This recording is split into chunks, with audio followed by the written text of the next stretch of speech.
تو کیا آپ جانتے ہیں کہ رمضان کے 30 روزے رکھنے سے ہمارے شریر پر کیا اثر ہوتا ہے؟ اس پر جاپانی سائنسدان نے ایک بڑی کھوج کی ہے جس کا جاننا ہر مسلمان کے لیے بے حد ضروری ہے۔ جاپانی بائیولوجسٹ یوشونوری اشومی ایک سائنسدان ہے جن کو 2016 میں میڈیسن پر نوبل پرائز دیا گیا۔ ان سے جب پوچھا گیا کہ آپ نے کون سی ایسی چیز بنائی ہے جس کی بنا پر آپ کو دنیا کا سب سے بڑا انعام نوبل پرائز دیا جا رہا ہے، تو انہوں نے کہا تھا کہ میں نے کینسر کی ممکنہ دوا کھوج لی ہے، اور اس بات پر دنیا نے بڑے پر انداز میں ان کی کاوش کو سراہا اور مبارکباد دی گئی۔ اس کے بعد ڈاکٹر یوشینوری اشومی نے کہا کہ میں نے کینسر کی دوا نہیں بلکہ کینسر سے بچاؤ کا حل تلاش کر لیا ہے۔ تو لوگوں نے ان سے پوچھا کہ بتائیے ایسا کیا کیا جائے کہ کینسر جیسے خطرناک مرض سے بچا جا سکے؟ تو انہوں نے کہا کہ جب ہم بھوکا رہتے ہیں تو ہماری باڈی میں موجود غذائیت ختم ہونے لگتی ہے، جس کی وجہ سے جسم بھوک محسوس کرتا ہے۔ اگر اس بھوک کے دوران جسم تک کھانا نہ پہنچے تو ہمارا جسم بھوک کی شدت کی وجہ سے اپنے اندر موجود ان زہریلے سیلز کو کھانا شروع کر دیتا ہے جو کینسر کا سبب بنتے ہیں۔ اس عمل کو میڈیکل کی لینگویج میں آٹوفیگی کہا جاتا ہے۔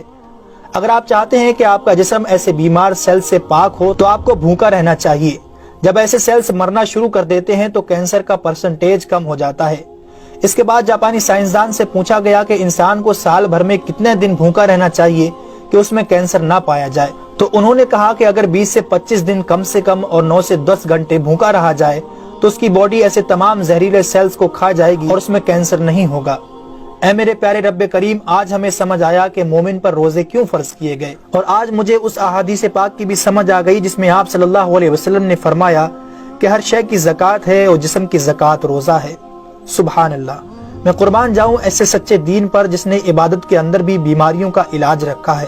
دوستو، اسلام وہ دین فطرت ہے جو زندگی کے ہر شعبے میں راہ اعتدال کی تعلیم دیتا ہے۔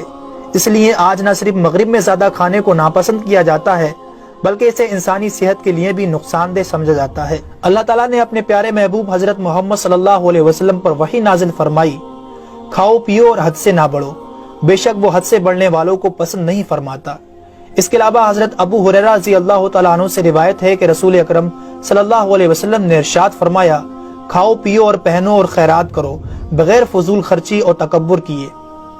دوستو، انسان کو کھانے کی صرف تھوڑی سی مقدار کی ضرورت ہے جو انسانی جسم میں توانائی پیدا کر سکے، جتنی توانائی انسانی زندگی کے لیے ضروری ہے، اور جس سے اس کی صحت اچھی رہے اور وہ اپنی روزمرہ کی ذمہ داریاں پوری کر سکے۔ انسانی جسم کو جتنا کھانے کی ضرورت ہے اس سے زیادہ جسم میں داخل ہونے والا کھانا چربی بن جاتا ہے، جس کی وجہ سے انسان کا جسم بڑھ جاتا ہے، اس کی رفتار سست ہو جاتی ہے اور وہ بہت زیادہ تھکن محسوس کرنے لگتا ہے۔ اس کے علاوہ انسانی جسم بہت سے امراض کا شکار بھی ہو جاتا ہے۔ اسی لیے اللہ تعالیٰ نے روزے فرض کیے تاکہ 11 مہینوں کے دوران کھانے پینے کی بے احتیاطی کا ازالہ ہو سکے۔ قرآن پاک میں اللہ تعالیٰ نے روزے رکھنے کا حکم ان الفاظ میں بیان فرمایا ہے، اے ایمان والو، تم پر روزے فرض کیے گئے جیسے کہ تم سے پہلوں پر روزے فرض کیے گئے تھے تاکہ تم پرہیزگار بن جاؤ۔ دوستو، قرآن مجید میں بیمار اور مسافر کے لیے روزے مؤخر کرنے اور جو روزہ نہ رکھ سکے ان کے لیے فدیہ ادا کرنے کا حکم دیا ہے۔ اس کے بعد روزہ رکھنے کی حکمت ان الفاظ میں بیان فرمائی، اور تمہارے لیے روزہ رکھنا ہی بہتر ہے اگر تم جانتے ہو۔ دراصل یہاں یہ بتایا گیا ہے کہ اگر تم موجودہ علم کو سمجھتے ہو تو تمہارے لیے بہتر یہی ہے کہ تم روزے رکھو، کیونکہ روزہ اپنے اندر بے شمار روحانی، نفسیاتی اور طبی فائدوں کو رکھتا ہے۔ روزے کی طبی افادیت کی طرف نہایت مختصر مگر جامع اشارہ نبی اکرم صلی اللہ علیہ وسلم نے ان الفاظوں میں بیان فرمایا، روزے رکھو اور تندرست ہو جاؤ۔ اللہ رب العالمین ہم سب کو اس مہینے میں زیادہ سے زیادہ نیکیاں کرنے اور سارے روزے رکھنے کی توفیق عطا فرمائے، آمین ثم آمین۔ تو کیا آپ جانتے ہیں کہ رمضان کے